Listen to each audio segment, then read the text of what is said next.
Before we begin, I would like to remind everybody watching this video to not harass anyone who is involved with this video. That includes the people who made it, but more importantly, it includes the person we're going to be talking about today.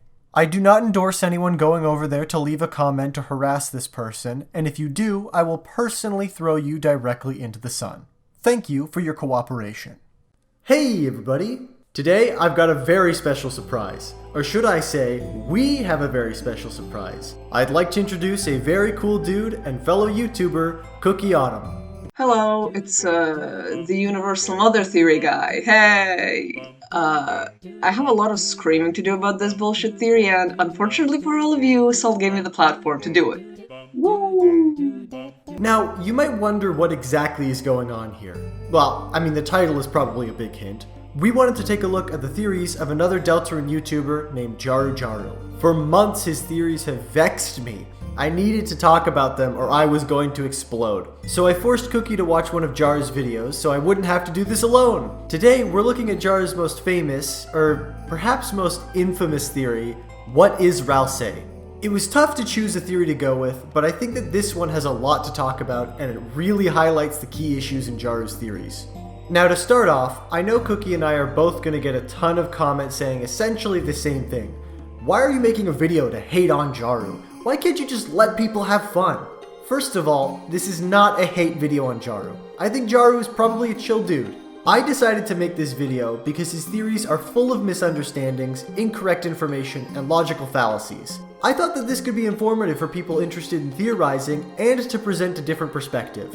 And to address the whole let people have fun rebuttal, making something for fun does not render it immune to criticism. For example, I make all my videos for fun, but I've made mistakes. I've left in chunks of unedited audio and forgot to delete unfinished clips. I absolutely deserve to be critiqued for that. Critique is how we learn, improve, and consider new ideas. If we want an engaging community, then we have to have contrasting opinions.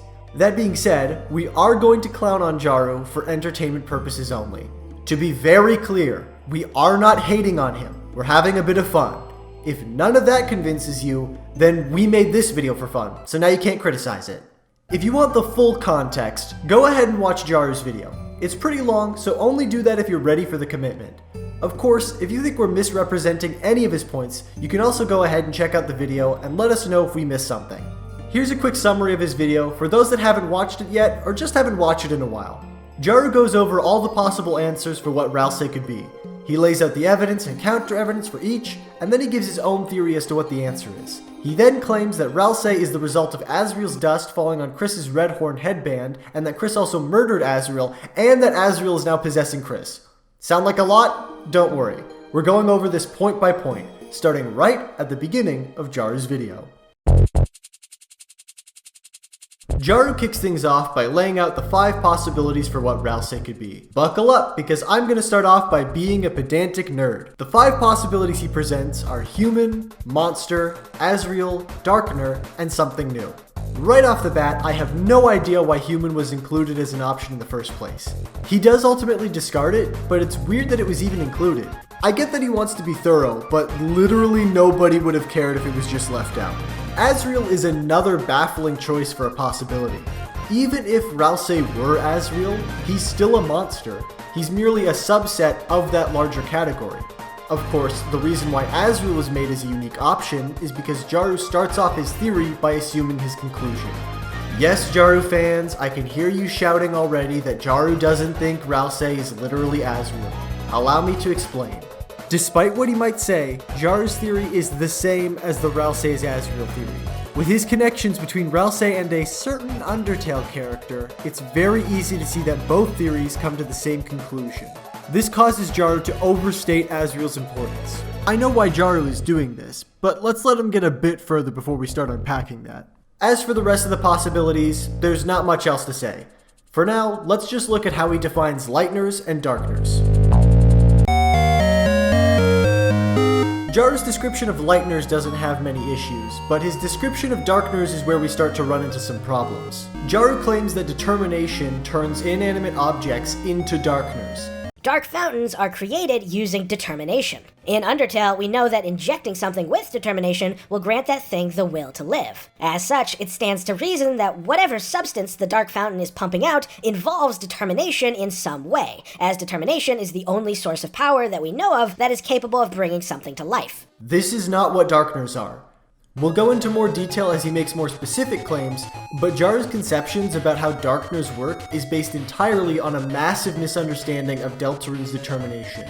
This, combined with his elevation of Asriel, reveals the problem.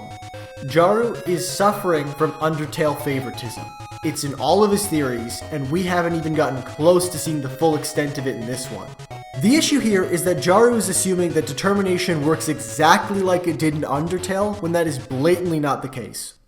For one, determination in Undertale was used as a means of distinction between humans and monsters. Human souls are stronger than monster souls, as we're told, and determination, quote-unquote, was made as a physical substance to explain it. We have clear proof of what said substance does to monsters in Undertale, as well as the fact that humans can't do magic unlike monsters. It seems like magic and determination are set up in Undertale as equal opposites, two things that cannot coexist in one being without consequence. In Deltarune, we get the opposite. Not only are Lightners, most of which are monsters, described as all having equal determination, it's also the reason magical worlds can be entered. Without determination, magic wouldn't exist, and without magic, determination would have no use. This is literally as far from Undertale's lore as it gets. Trying to apply Undertale's lore to Deltarune and vice versa will always result in something that doesn't quite sit right, because it's trying to apply one set of rules to a problem that didn't need new ones. I've talked about this in my most recent Deltarune video, but to go over some evidence again, saving and loading work differently.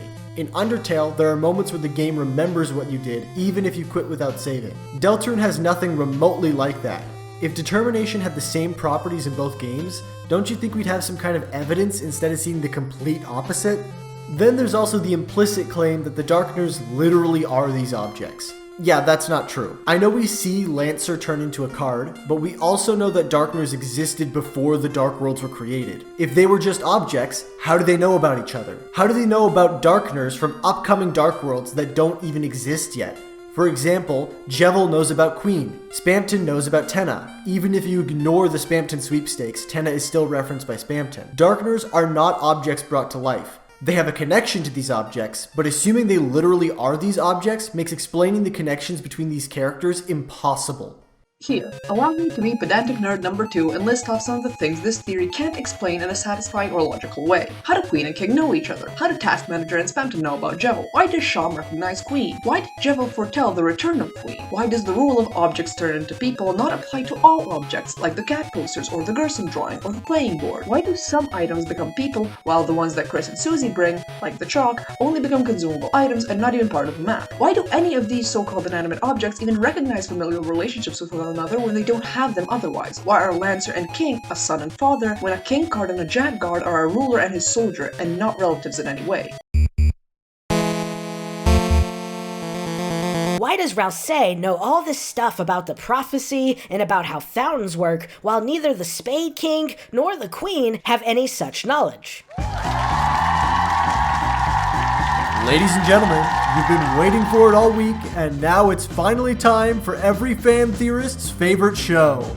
It's Do You Know Deltarune? Our competitors for this evening are JaruJaruJ and KookiAutumn. Now this first question is worth 400 points, which will give you a good shot at winning that big prize. So without any more delay, the first question is, does Spade King know about the prophecy?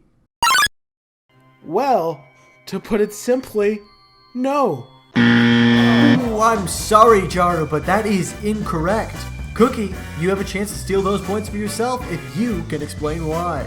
It's actually kind of interesting to explain because it's much more subtle than a lot of the other bits of world building we see. From dialogue from Sham, when we say we're legendary, we can see that the prophecy is near common knowledge. We can assume this because of the way he waves off the legendary idea, as if to say, yeah, I know about that legend, don't we all? Meaning that Darkners like the Ruddens, Hades, Werewires, Swatchlings, and especially people like Spade and Queenie would know about it. Take a look at the way Spade talks about the Lightners, Lightbringer, the monster you really are, and most importantly, how he describes Ralsei as worshipping the Lightners. His words words are very carefully chosen, because he likes being extra in his dramatic monologues, and by the way he talks, it's clear that blanketing the world in darkness is one of his primary goals, showing he's aware that the fountains are volatile and destructive. The sole reason he's guarding the fountain himself and not leaving it on the open like Queen did originally is because he's directly aware that the fountain is the Lightner's target, that closing it would, indeed, continue the prophecy and therefore ruin his vision of a world ruled by Darkners.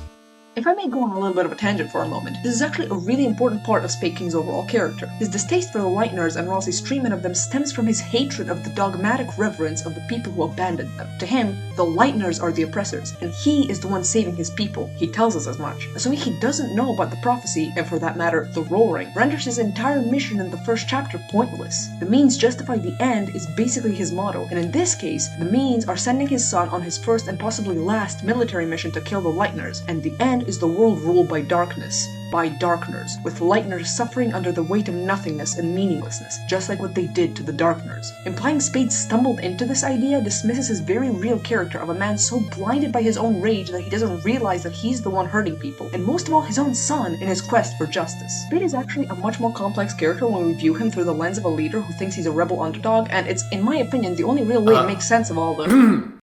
You answered the question, and we have the whole other thing to get to, so... Oh, right. All in all, I consider that Spade's gore must be canonized. Alright, Cookie, I'm giving you the 400 points for the correct answer. And this concludes our game of Do You Know Deltarune? See you all next week. Now, I already made a whole video about this upcoming point, so as you can imagine, I've got a lot to say here. I don't want to repeat myself too much, so I'll hit you with all the highlights. Jaru assumes that it's not possible for Ralsei to walk between Castletown and Cyber City. Then there's the fact that Ralsei can cross between dark worlds, which is a power that no other Darkner has demonstrated. For the sake of fairness, let's go along with that assumption. Instead of walking, Ralsei could teleport. Unfortunately for him, Jaru spends a lot of time ignoring the concept of teleportation for some reason. Later in the video, he even implies that no other Darkners can teleport. I'm beginning to think Ralsei really can teleport. Well, regardless of exactly how Ralsei is getting about, it's clearly something that no other Darkner can do, which works as evidence of him potentially being a Lightner. While I understand that he's focusing specifically on moving between dark worlds here, the point I'm trying to make is that teleportation as a concept is not as far-fetched as Jaru seems to think. Rule's card can teleport, and the warp doors are also a thing. Ralsei could have something similar to the doors in his castle. Jaru acts like this is ridiculous, but it's already been well established that magic teleporters exist. On top of this, if there really is no way for people to travel from Cyber City to Card Kingdom, Jaru's got a very big challenge ahead of him, explaining why King and Queen know each other. Like Cookie and I have said before, Darkners know about each other. This simple fact gets completely glossed over all the time. I'm honestly baffled at how these pieces of evidence can just sit right out in the open for anyone to see, and yet they are completely ignored. However, there is still one rather big piece of evidence to suggest that Ralsei is more than what he claims to be, and that is the fact that he looks and behaves almost identically to Asriel.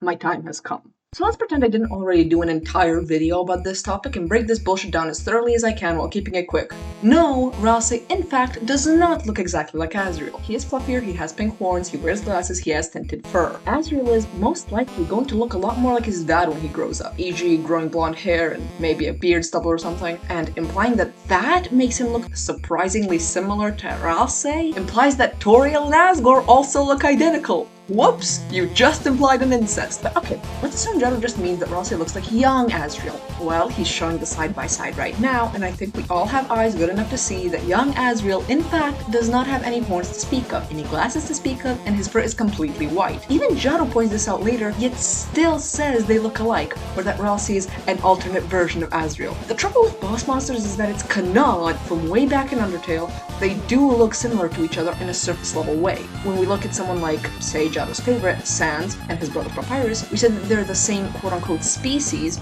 aka skeletons, and they look drastically different. Boss monsters don't have that distinction in face shape, body type, or even anatomy. They all look relatively similar, even down to their expressions. Using this as an argument for anything means you are immediately implying the same thing for Toriel and Asgore, because they have just as much in common as Ralsei and Asriel do, even down to the character. Speaking of which, saying that Ralsei and Asriel act so much alike is a slap in the face to all of Undertale's overarching story. Let me put this as simply as humanly possible because apparently character development is a novel concept. Asriel starts the game as Flowey, mean, murderous, and firmly holding the belief of kill or be killed. He ends the pacifist route as his true self, meek, emotional, and finally concluding don't kill and don't be killed. He's finally chosen pacifism after years of grief, hurt, loneliness, and re-traumatization. Ralsei starts the game as a diehard pacifist, fluffy, overly eager to serve, and believing that all problems can be solved by having faith in people. He ends the first chapter realizing that being so lenient can be destructive rather than constructive, but keeps choosing to be nice because he thinks that's all he can be. Can we talk about the alternate version thing? Please, Salt, I've been dying to talk about the alternate version thing all day. Okay, let's assume that somehow Ralsei is an alternate version of Asriel, even though they act and look nothing alike. Taken to its logical conclusion, this would mean that in story, Ralsei fills a brotherly role in Chris's life, just like Frisk did for Asriel in Undertale. This means that Ralsei, the friendly neighborhood prince who blushes when near Chris, and only Chris blushes when talking about Chris's integrity but not Susie's, who takes a swan boat ride with Chris during which a song called Acid Ton Love Love plays, is narratively Chris's brother with extra steps.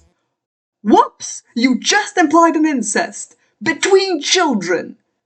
I understand most people aren't thinking about this when they think about Ralsei being like Asriel, but this sort of implication needs to be treated with much more weight than people usually do. Waving it off as, well, it can be seen as brotherly, sidesteps the issue of Ralsei repeatedly being set up as Chris's love interest. I don't care what excuse someone makes up, this is deliberate, and bending over backwards to say that Ralsei is actually Asriel in any way will always leave these otherwise cute and innocent scenes with an air of disgust and worry. There is no reason to assume Ralsei is Asriel in any way. They are not the same. They are not equivalent. They are not alternate versions of each other. They just have a few surface level traits in common and are tied in a narrative way, where we see Ralsei as the opposite of Asriel in nearly every way. They are distinct characters with distinct character arcs and they should stay separate. For the love of God, let this horrid theory die already.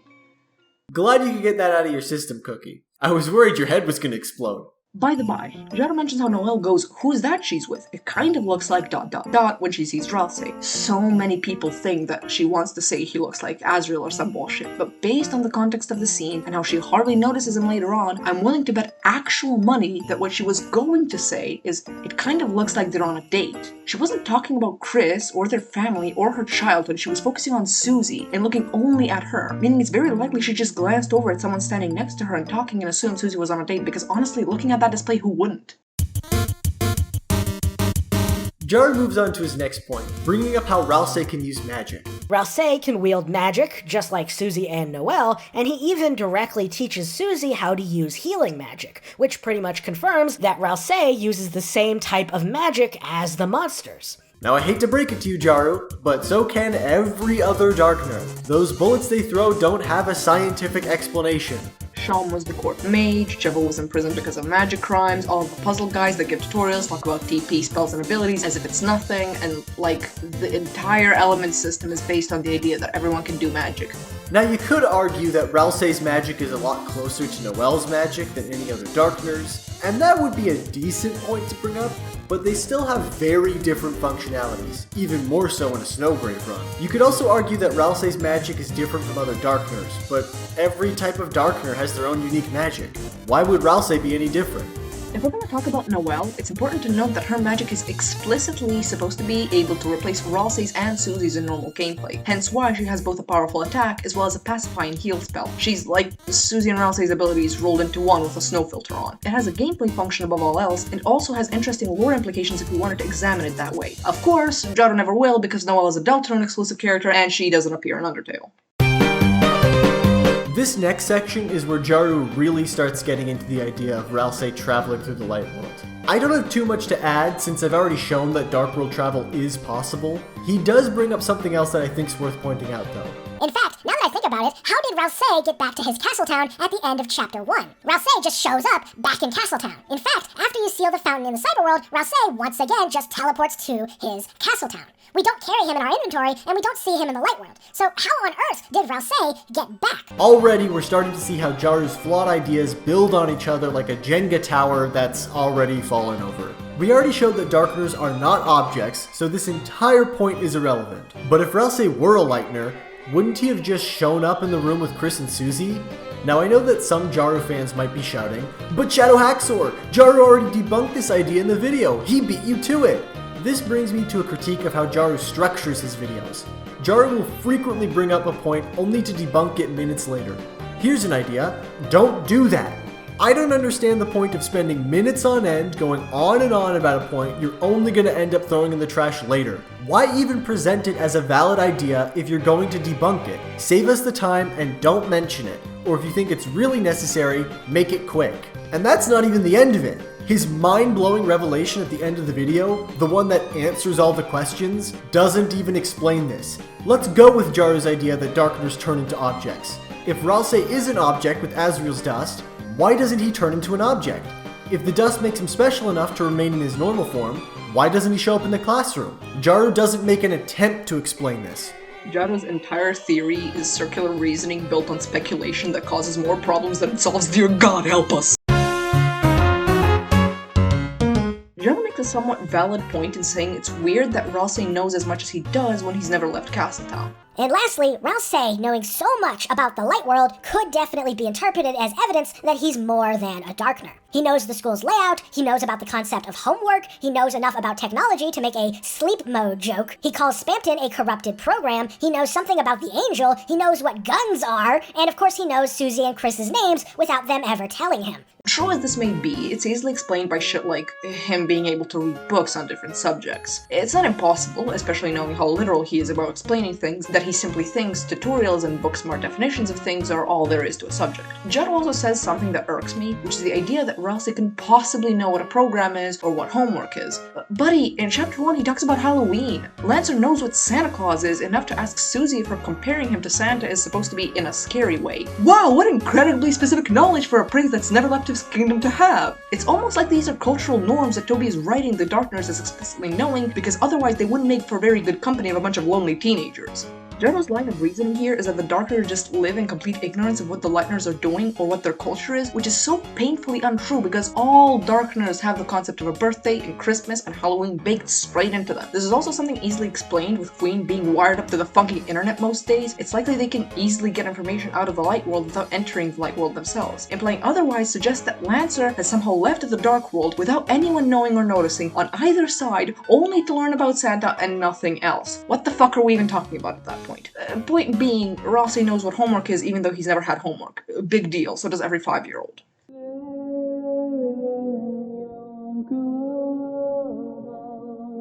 Jaru then goes on to make a joke about a crazy twist with Ralsei having a secret twin. Ralsei may be more than just a Darkner, but it just doesn't make sense logistically for him to be a Lightner. Not without some crazy plot twists like Asriel having a twin brother, or something like that. Jaru, buddy, I don't think you got room for jokes about crazy twists here. This then leads up to a segment where he summarizes what we just spent 28 minutes watching in under a minute.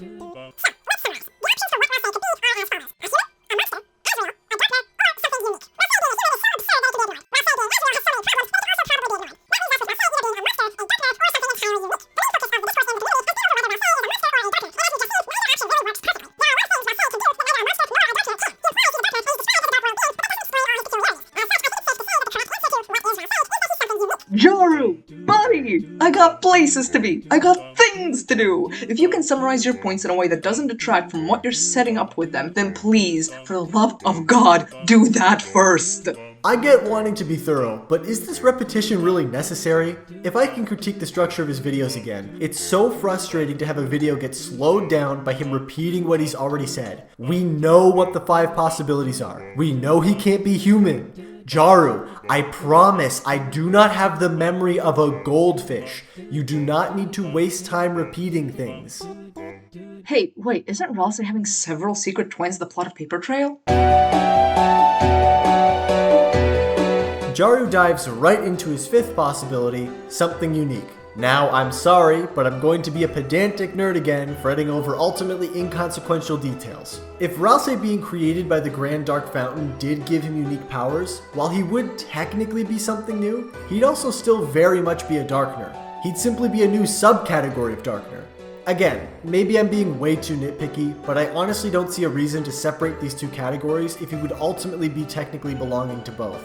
This is like saying Toril and Asgore aren't monsters, they're boss monsters. Like, yes, boss monsters are distinct from other monsters, both in appearance and powers, but they're still just monsters. They're not a separate category between human and monster, they aren't not monsters because they're different from other monsters, and the same logic applies to Ralsei, fittingly enough. He is a special kind of being, but that doesn't make him not a Darkner. Think of it like umbrella terms. There's two big umbrellas, Lightner and Darkner. Under Lightner we have humans and monsters, and under Darkner we have normal people and whatever the fuck Goatboy has going on. Enough about nitpicking though. Let's move on to one of the biggest issues I have with Jaru's approach to theory crafting as a whole. He promptly trashes the idea of Ralsei gaining unique properties from the Grand Dark Fountain because it doesn't answer all the questions. Many people have theorized that since he's the guardian of the Grand Fountain, perhaps that grants him some sort of unique powers. However, the idea that Ralsei gets all his unique attributes as a result of being the guardian of the Grand Fountain has issues. Namely, it doesn't answer all the questions. This is not a good approach to theory crafting. We're not going for a 100% completion run here. We are trying to find the most likely possibilities based on the information we have. If we don't have the information, it's fine to speculate, but we don't need to come up with an answer just to force it to work with our idea. The Grand Dark Fountain answers a lot of big questions as well. Why Ralsei knows so much, why he doesn't turn to stone, why you don't need to carry him as an object. There are many potential answers here, and not nearly as many holes as Jaru's theory, even if it doesn't answer everything. Why dismiss this idea just because it can't give you all the answers you want? Jaru fans repeat this concept in comment sections across the internet ad nauseum, and so I really want to hammer this home. Having an answer to every question becomes significantly less impressive if most of those answers are wrong. If I am filing my taxes and I fill everything out, none of that is gonna matter if all the information I put in was wrong.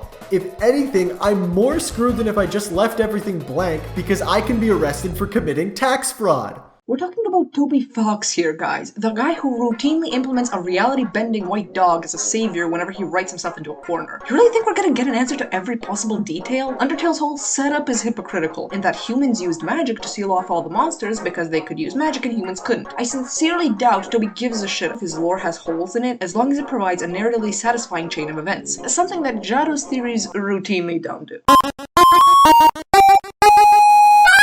But wait, doesn't that all sound eerily familiar? Where have we heard of this before? A mundane object that was granted intelligence by being exposed to determination? A mundane object that gained incredible powers after being brought to life? A mundane object that was granted the personality and memories of Asriel Dreamer? Have you figured it out yet? We're talking about Flowey.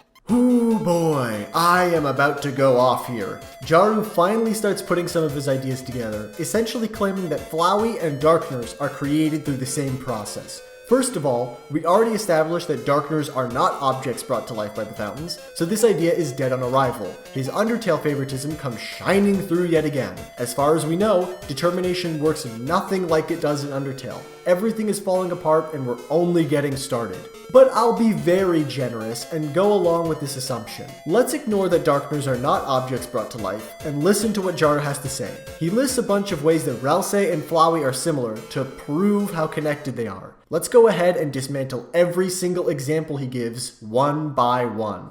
They both teach you about the nature of your soul. Jaru starts off with the strongest possible example he has, but even then, it's pretty weak. Flowey doesn't really give us much detail, and he even outright lies about the nature of the soul. While it's possible that Ralsei is also doing this, we can't say for certain as of now. They both do repeat the same line verbatim, but it's possible that this is only a little nod to Undertale, and not Toby trying to signal something to us.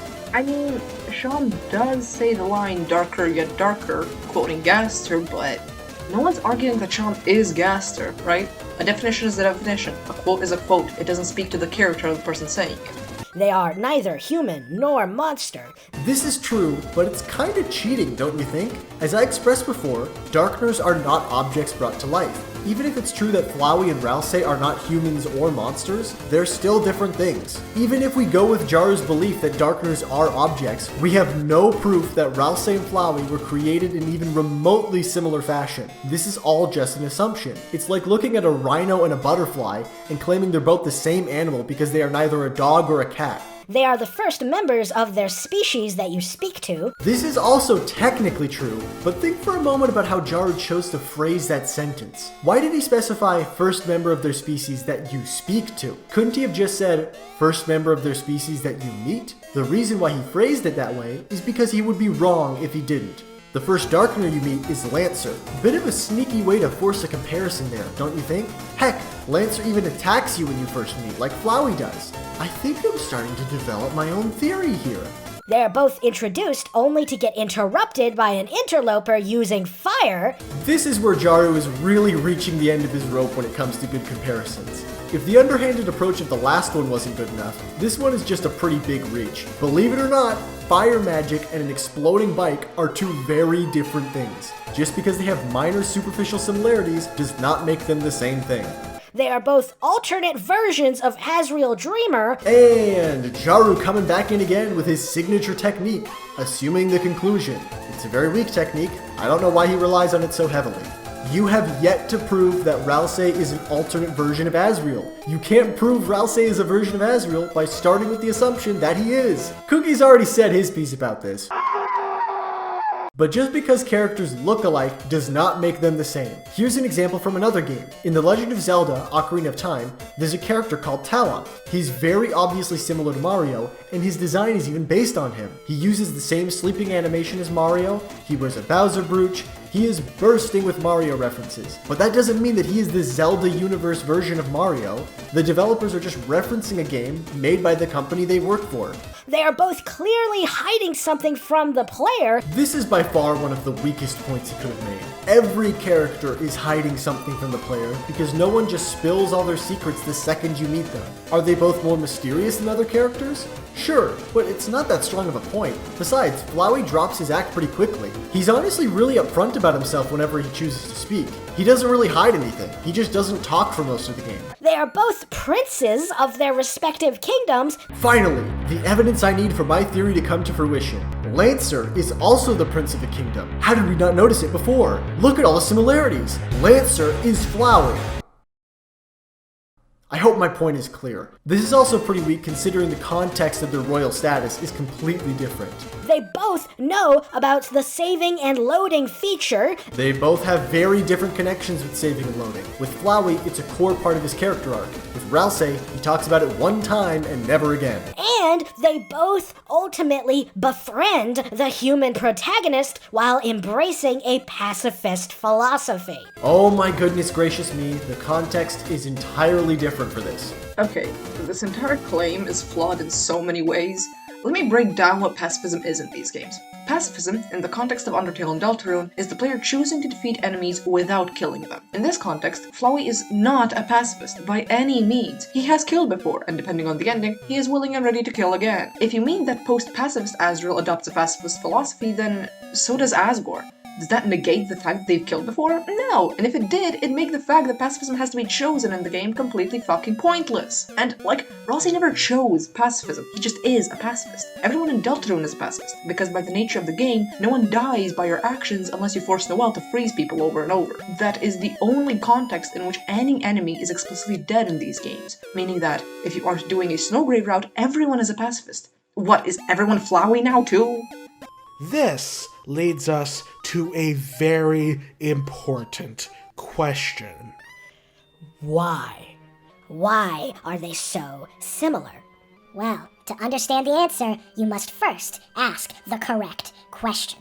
The correct question. The question that needs to be asked in order to understand any of this. The question that I believe could solve everything about Ralsei's confounding existence. The horrible question that will lead us down a path of tragedy and misery. Shut up, shut up, shut up, just shut up! Quit repeating yourself, stop wasting my time, and get to the point! Whew. Sorry, I wanted to be nice, but when he keeps repeating himself and making these crazy baseless assumptions, I get pretty upset. Oh, do you need a stress toy? Nah, thanks, I'm good. Are you upset? No, I just like doing this. We're gonna have to call it here for this video, but trust me, we are not done yet. We're only getting started. Some of my favorite parts are over in the next video, so make sure you go and catch it. If you want to catch part 2, make sure to head on over to Cookie's channel, or just click on the link that I've got somewhere on screen right now. And while you're over there, please subscribe to Cookie's channel. He put a lot of work into this video, and it wouldn't be possible without him. Anyways, with all that said, thank you so much for watching, and I'll see you guys next time.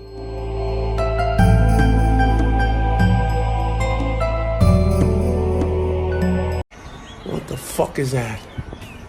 What the fuck is that? A fucking cat? Hey, don't fucking look at me like that. That's a weird looking fucking cat. Ma!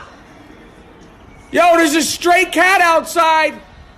I don't want it starting a fight with Lucy. Lucy, it's okay. It's okay, Lucy. Don't worry about it. Ma! Ma, there's a weird fucking stray cat outside. It looks like Grandma, the fucking thing. Hey, get the fuck out of here. I don't even know if that's a fucking cat. Blink, motherfucker. Hey!